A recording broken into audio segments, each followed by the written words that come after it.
¿Cómo están, estimados compañeros, estimada profesora? Nosotros somos el grupo 2 de la materia de Psicología de la Personalidad.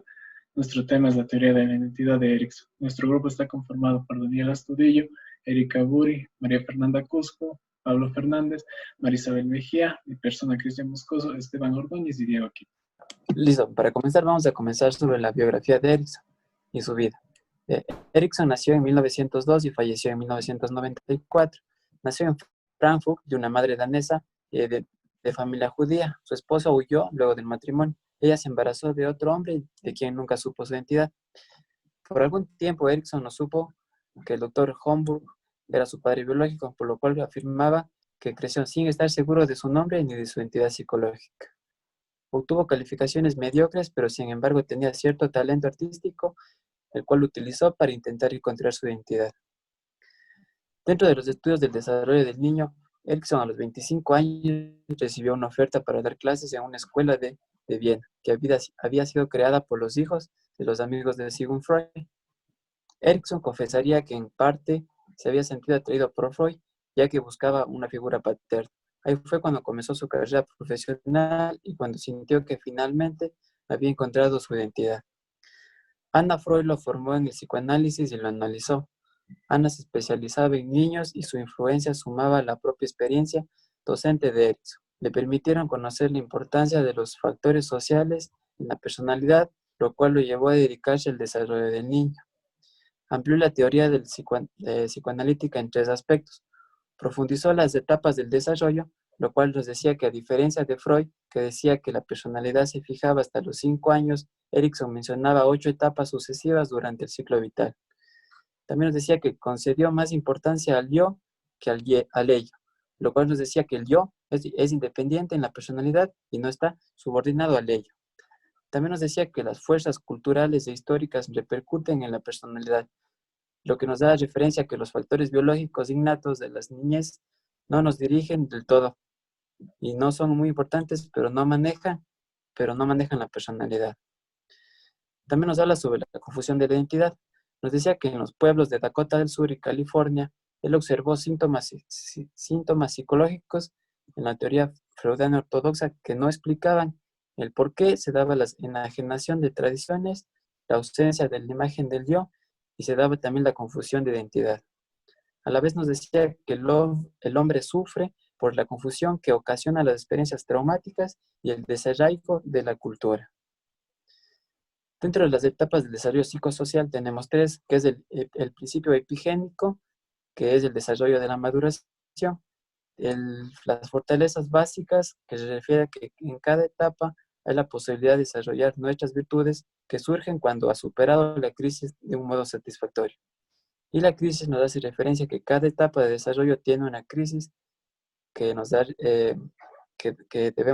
se da mediante la confrontación, que es la adaptación positiva, y la inadaptación, que hace referencia a lo negativo.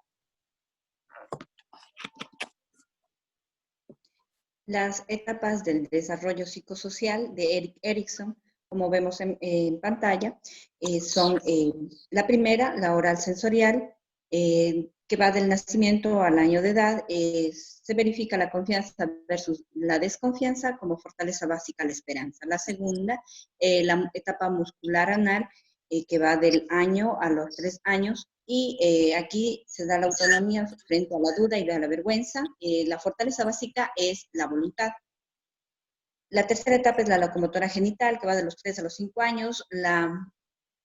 Aquí se da la iniciativa versus la culpa, la fortaleza básica, el propósito. La latencia, la siguiente etapa, que va de los 6 años a los 11 años de edad, se desarrolla la laboriosidad frente a la inferioridad, y la fortaleza básica es la competencia. Tenemos la siguiente etapa, que es la adolescencia, de los 12 a los 18 años, en donde se da la cohesión de la identidad versus o frente a la confusión de roles. Tenemos como fortaleza básica en esta etapa la fidelidad. La siguiente etapa, la adultez temprana, de los 18 a los 25 años, en donde se da la intimidad frente al aislamiento. La fortaleza básica es el amor. Luego la etapa de la adultez, de los 35 años a los 55 años, aquí se ve la generatividad frente al estancamiento. La fortaleza básica es el afecto. Y la última que plantea Erikson es la madurez senectud, que va desde los 55 años en adelante, y se desarrolla aquí la integridad del yo frente a la desesperación. Aquí la fortaleza básica es la sabiduría. Entonces vamos a desarrollar cada una de estas etapas que son el centro de la teoría de Erikson. La etapa oral sensorial, como decíamos, va desde el nacimiento hasta el primer año de vida. Esta etapa se da una máxima indefensión del ser humano debido a que el lactante depende en su totalidad de la madre o del cuidador que esté a cargo del lactante. A palabras de Erikson, él manifiesta que el lactante vive y ama por medio de la boca, que es su medio de comunicación. Lo relaciona al infante y a la madre no solo en un aspecto biológico, sino también social. La interacción que se da entre la madre y el infante sería el aspecto social, y en esta, o dependiendo de esta, se incorpora la actitud de la confianza en la personalidad del lactante en formación. Por ello es que depende de las actitudes que la madre tenga hacia el infante, el amor, afecto o seguridad que ella le pueda dar, genera en el infante una personalidad y de confianza. Si en cambio la madre le da hacia el infante lo que es el rechazo, no lo atiende, hay falta de interés o no hay interés en el niño, se genera la desconfianza. Por lo tanto, la confianza o desconfianza se fijan en la infancia. A veces suele resurgir el problema o esta crisis en alguna de las etapas posteriores cuando no ha sido subsanado en esta etapa que es la oral sensorial. Aquí Erikson nos manifiesta de que él ha tenido relaciones congruentes, continuas y estables con su madre, y en base a estas se genera el vínculo, en base a estas características, ¿no? Se genera el vínculo y por lo tanto dice que la fortaleza básica de esta etapa es la esperanza. Sería la creencia de que nuestros deseos pueden ser satisfechos.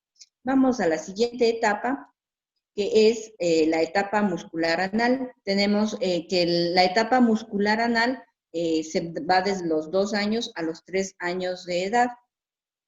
En esta etapa se da un rápido desarrollo de las habilidades físicas y mentales del niño, porque el niño comienza a caminar, a comunicarse de mejor manera, a jalar, a trepar, a empujar, a realizar muchas actividades de las cuales él se siente orgulloso de estas destrezas que puede hacer y que las hace solo, ¿no es cierto? De esta manera se genera en el niño una confianza porque él decide en cierto grado qué es lo que puede hacer, ya que todavía depende de los padres, pero comienza a generarse una voluntad autónoma del niño, comienza a verse como persona. Entonces aquí la capacidad más importante en esta etapa es la de retener y la de soltar.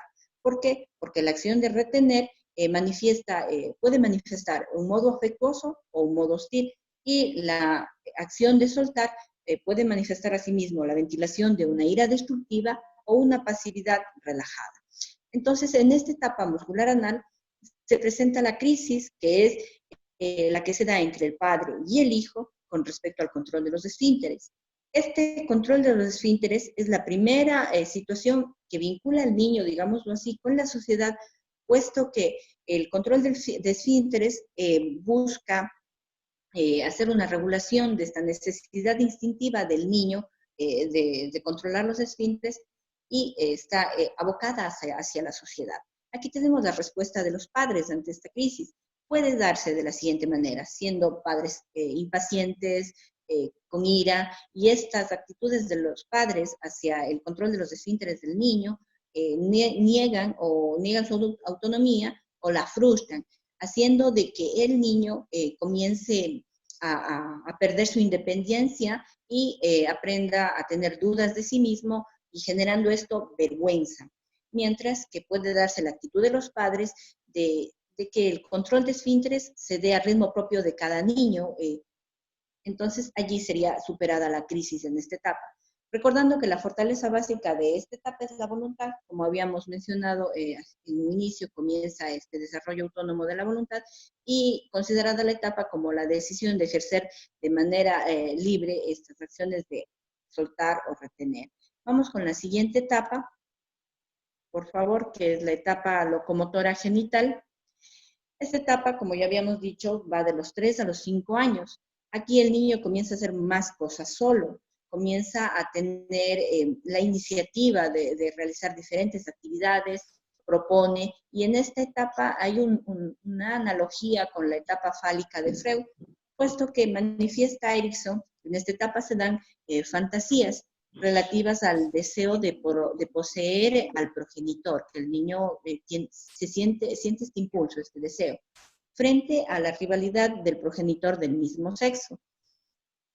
Frente a estas fantasías, los padres pueden o bien castigar que inhibe esta iniciativa con el castigo, y esto desarrolla el sentimiento de culpa, frenando así la iniciativa. Entonces, aquí tenemos esta crisis generada y desarrollando el sentimiento de culpa. O a su vez plantea Erikson de que los padres pueden canalizar esta iniciativa del niño que tiene para hacer las cosas y canalizarla a metas realistas y aceptadas tanto por el seno materno cuanto por la sociedad. Vamos con la fortaleza básica de esta etapa locomotora, que es la del propósito. Podríamos ponerle ahí como que el propósito es buscar o imaginar y conseguir metas. Entonces, allí va la fortaleza de esta etapa. La siguiente etapa, tenemos la etapa de la latencia. Por favor, la siguiente, gracias. Esta se desarrolla desde los 6 a los 11 años de edad. Se da dentro de un ámbito escolar, puesto que los niños se encuentran ya dentro de este proceso escolarizado. Aquí hay las influencias sociales, en donde de manera positiva los niños pueden aprender hábitos de trabajo buenos y estudio. También se da una creciente capacidad para el razonamiento deductivo en los niños, y los niños a su vez perfeccionan la intención que tienen o la intencionalidad de estas destrezas, porque tienen la capacidad de percibirse, se reconocen a sí mismos que pueden aprender y que son entes de aprendizaje. Aquí en esta etapa se dan dos actitudes de los padres hacia los niños.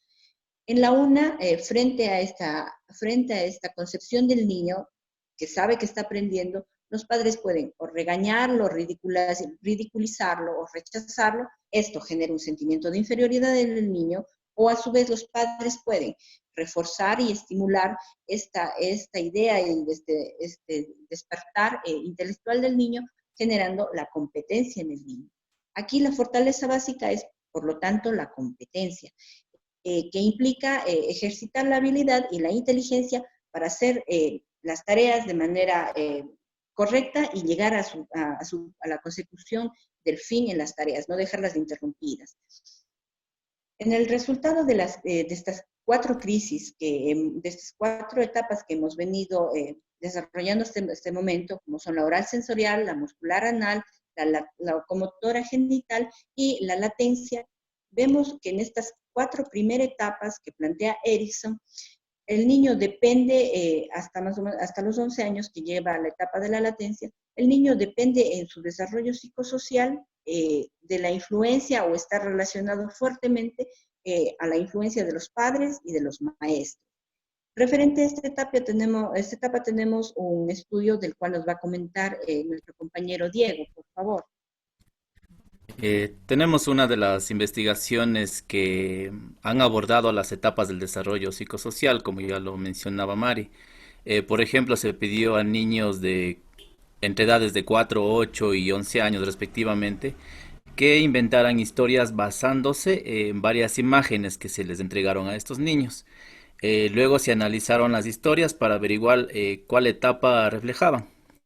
Los resultados de esta investigación confirmaron los propuestos en la teoría de Erikson. Por ejemplo, las historias de los niños de 4 años se referían a la autonomía, la fase apenas terminada. Asimismo, en las historias de los niños que tenían más años, se advertían las etapas del desarrollo. Luego está la etapa de la adolescencia, que va desde los 12 a los 18 años, en donde el desarrollo de la personalidad enfrenta la crisis de identidad del yo. Es decir, según Erikson, se da o bien una cohesión de identidad o bien desarrollamos una confusión de roles. Y esto se da pues cuando formamos nuestra autoimagen, es decir, cuando integramos lo que pensamos de nosotros mismos y lo que la gente piensa de nosotros. Ahora, si este proceso se resuelve de forma satisfactoria, el resultado será una imagen congruente y constante. esta tarea de ir buscando, de ir modelando y aceptar nuestra identidad no es tan fácil. Por lo general conlleva algo de ansiedad y según Erickson esto es normal porque el adolescente se pone a ensayar diversos roles y se apega a ciertas ideologías y esto de alguna manera le ayuda a que elija el más adecuado para desarrollar su personalidad y su identidad. Erickson también nos dice que en esta etapa de la adolescencia es muy crucial porque es como una especie de pausa importante en nuestras vidas para replantearnos lo que queremos ser, nos da también el tiempo y energía suficientes para desempeñar varios roles y encarnar diversas autoimágenes. Las personas que consiguen pasar esta etapa con un sólido sentido de identidad personal están preparadas para iniciar la edad adulta con certeza y confianza. En cambio, las que no consiguen una identidad congruente, es decir, las que sufren una crisis de identidad, mostrarán confusión de roles porque no saben quiénes son ni lo que realmente quieren en la vida. Y esto puede llevar, por ejemplo, a buscar una identidad negativa en las calles, el crimen, las drogas, etc. Erickson señaló el efecto potencial tan fuerte que los grupos pueden tener en el desarrollo de la identidad del yo en la adolescencia. Señaló que la afiliación a grupos, cultos fanáticos o incluso la identificación obsesiva con íconos de la cultura pueden limitar el desarrollo del yo.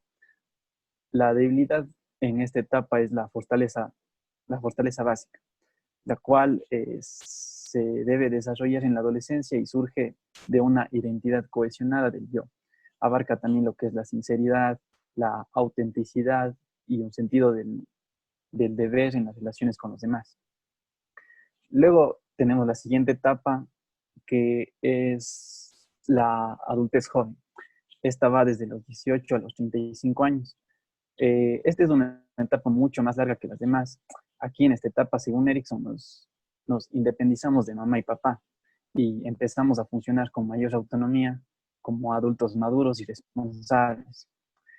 También emprendemos algún tipo de trabajo productivo y establecemos relaciones íntimas, amistades estrechas y uniones sexuales. Y, o sea, hay que aclarar que la intimidad no únicamente se limita a las relaciones sexuales como tal, sino que comprende también lo que es el cariño, el compromiso y así. O sea, emociones que se pueden manifestar abiertamente sin recurrir a mecanismos de autoprotección ni defensa y sin temor a perder también nuestro sentido de la identidad personal. Quienes no logran establecer esta clase de intimidad en la adultez temprana tendrán sentimientos de aislamiento, van a evitar el contacto social y rechazarán a la gente, incluso se volverán agresivos. Serán personas que prefieren estar solos porque han desarrollado un miedo a la intimidad, porque lo ven como una amenaza para la identidad del yo. En esta etapa prevalece la fortaleza que es el amor, la cual surge de la intimidad durante años de la adultez temprana y Erickson considera que era la mayor virtud humana. Lo define como una entrega mutua en una identidad compartida, la fusión de una persona con otra. Luego está la etapa de la edad adulta que está entre los 35 y los 55 años aproximadamente. Es una etapa de madurez en la cual necesitamos participar activamente en la enseñanza y la orientación de las siguientes generaciones. Aquí nuestro interés se enfoca en los demás, sobre todo en los nietos, los niños, los bisnietos, etc. Y a esto se le conoce, según Erickson, como generatividad. Y no se requiere precisamente de ser padre o madre para manifestar esta generatividad. Tampoco el mero hecho de tener hijos satisface este impulso. Erickson pensaba que, hablando en un tema más social, todas las instituciones, llámese empresas, gobierno, servicio social o académicos, pueden ofrecer esta oportunidad para expresar la generatividad. Por lo tanto, sea cual fuere la organización en la que estemos o la actividad que desarrollemos, siempre podemos encontrar la manera de ser mentores, maestros o guías de personas más jóvenes con el fin de mejorar la sociedad en general. Cuando un individuo maduro no puede o no quiere buscar un cauce para la generatividad, se sentirá abrumado por el estancamiento el aburrimiento y el empobrecimiento de sus relaciones interpersonales. La descripción que hace Erikson de estos problemas emocionales de la edad madura se relaciona bastante a lo que decía Jung respecto a lo de la crisis a la mitad de la vida. A veces se observa una regresión a una etapa de intimidad falsa, en donde el individuo participa en actividades de tipo infantil.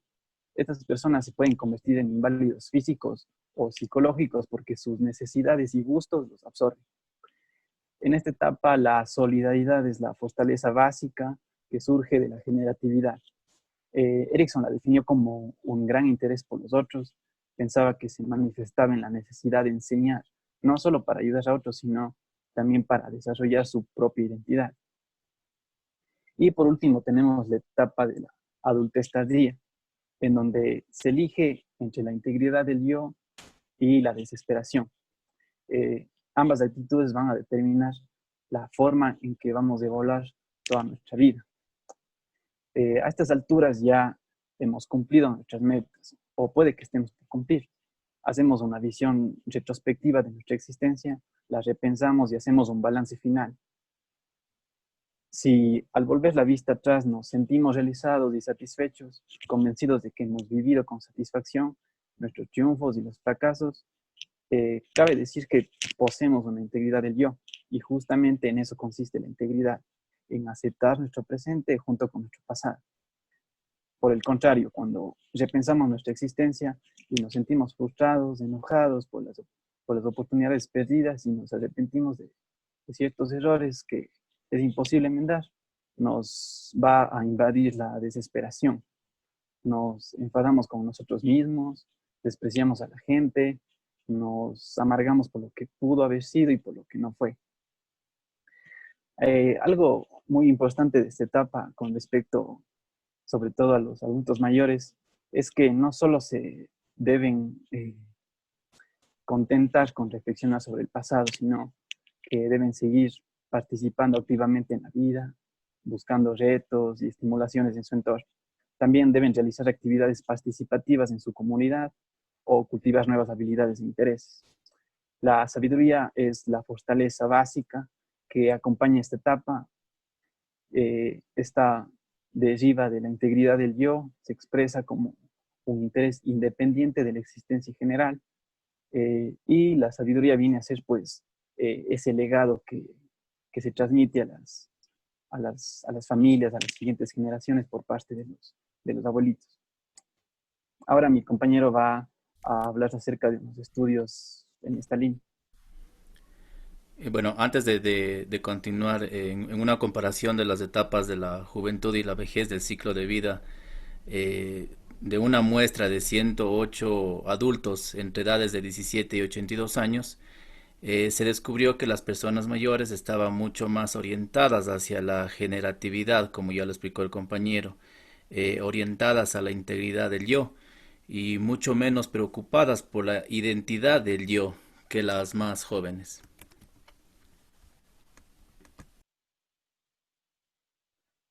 Ahora, con respecto a las debilidades básicas, así como las fortalezas básicas se presentan en cada etapa del desarrollo psicosocial, también se presentan lo que son las debilidades básicas, que se entienden como la adaptación y la inadaptación, que son maneras de manejar la crisis de cada etapa.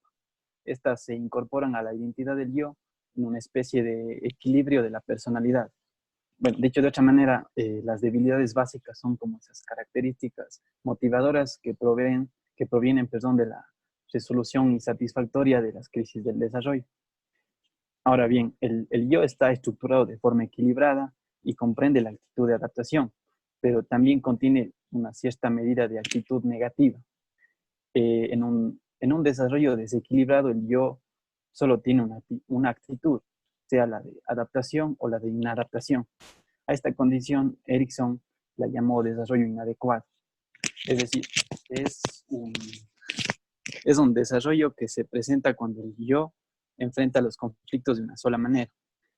Cuando el yo solo está presente la tendencia positiva a la adaptación, se dice que la condición es de inadaptación. Cuando solo está presente la tendencia negativa, se dice que la condición es maligna.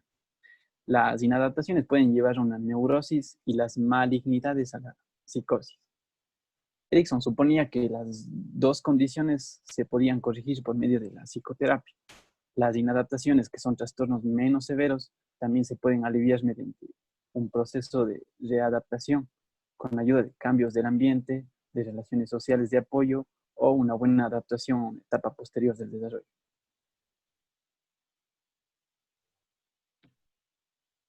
Ya. Erickson se plantea algunas preguntas acerca de la naturaleza humana. De cierta forma, Erickson estaba convencido de que todo el mundo puede lograr alcanzar la esperanza, el propósito y la sabiduría, y otras virtudes que son propias de cada etapa. Todos tienen el potencial para lograrlo, pero no todo el mundo puede alcanzarlo.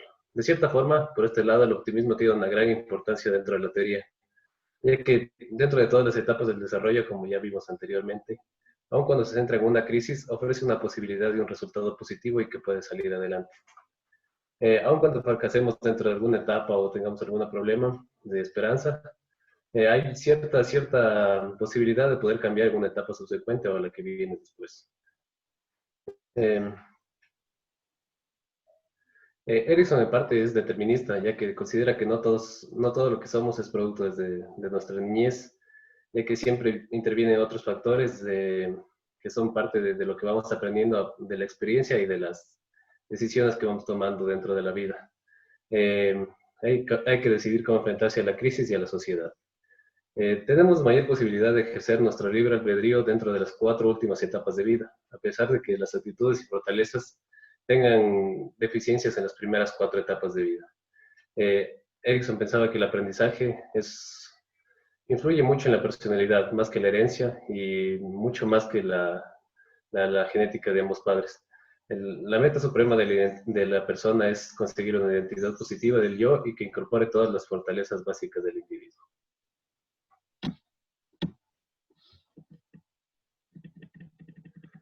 Para evaluar la teoría de Erickson, puso en tela de juicio la utilidad de algo que él venía siguiendo muy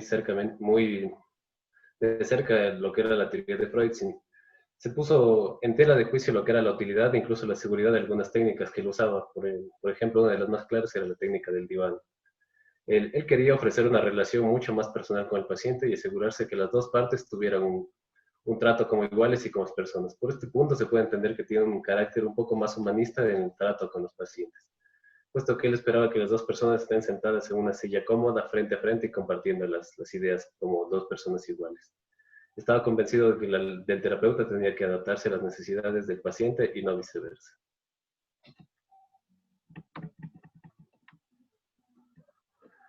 En cuanto a las teorías de la personalidad que propone Erickson, utilizó datos obtenidos principalmente de lo que son las terapias con el juego, las cuales se centraban más en menores de edad o con niños con problemas emocionales o para realizar investigaciones en adolescentes normales.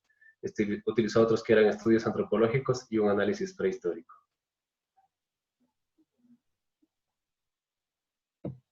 El análisis prehistórico se puede entender en sí como un estudio bibliográfico de las personas. Precisamente se enfocaba en la vida de famosos o personajes de la política que tenían una influencia. Utilizaba su ciclo de vida e incluso lo que estaban pasando para poder describir las crisis de sus teorías, las crisis y la forma en la que manejaba la persona. Se centraba mucho en lo que eran las crisis de la persona y los problemas que había tenido durante el desarrollo de su vida. Erickson usó ciertas pruebas, instrumentos variados que eran para medir sus ideas y las formas en las que él concebía algunas cosas. Algunas de las más importantes fueron la escala de identidad del yo, la cual estaba diseñada para medir el desarrollo de la identidad del yo durante la adolescencia. Otro de estos era el cuestionario del proceso de la identidad del yo, el cual medía 2 dimensiones, uno que era la exploración y otro el compromiso. Y uno último que era muy importante era la escala Loyola de la generatividad, el cual medía la generatividad o estancamiento de la edad adulta. Como ya entendíamos anteriormente por mi compañero, la generatividad era entendida como la forma en que la persona se desenvuelve en el mundo y de lo que puede aportar siendo una persona activa en la sociedad o desde cualquier ámbito de su vida. En algunas investigaciones sobre la teoría de Erickson sostenía que en numerosos casos las ideas en cuanto al desarrollo de la personalidad sirven para resolver problemas. En cuanto al historial de caso, puesto que en muchos estudios se sugería que no eran comprobados para algunas mediciones. Sin embargo, durante algunos años se han venido descubriendo algunas formas y aplicaciones dentro de su teoría en base a este método.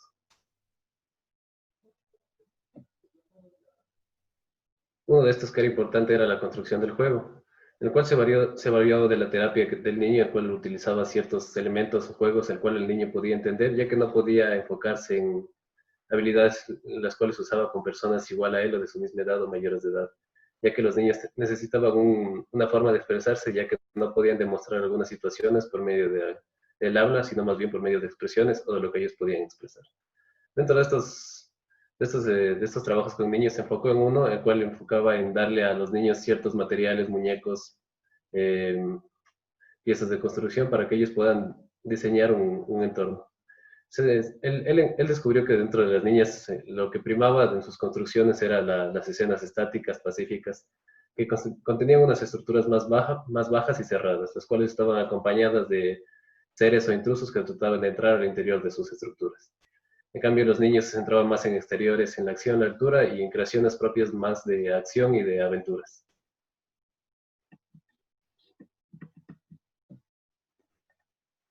Para interpretar esto, Erikson se basó de ciertos criterios y concepciones freudianos, basándose en el efecto de las decisiones biológicas de cada persona. Él consideraba que las niñas, debido a su falta de parte reproductora masculina, tenían ciertas preferencias con algunos materiales o algunas actividades, ya que los hombres, por contener estas partes masculinas, podían hacer otras actividades que eran propias de ellos. Sin embargo, Edison con los años llegó a admitir que no era esto lo que podía explicar lo que estaba pasando, sino más bien un constructo del juego al que estaba basado el niño y la niña, ya que eran propios de la sociedad y de lo que estaba influenciando sus vidas y sus géneros. Existían muchos muñecos que eran dirigidos para niñas y otros muñecos que eran dirigidos para niños, los cuales de cierta forma daban la cabida a lo que ellos iban a hacer dentro de las actividades. Se hizo otro experimento con niños mayores, el cual no hubo los mismos resultados que había encontrado anteriormente, pero sí descubrió que los padres de estos niños ejercían mucho más sesgos de género en cuanto a ellos, ya que ellos esperaban que el niño o la niña o sus hijos o su hija ejercieran ciertas actividades propias de ellos. Y eso sería todo. Muchas gracias por su atención.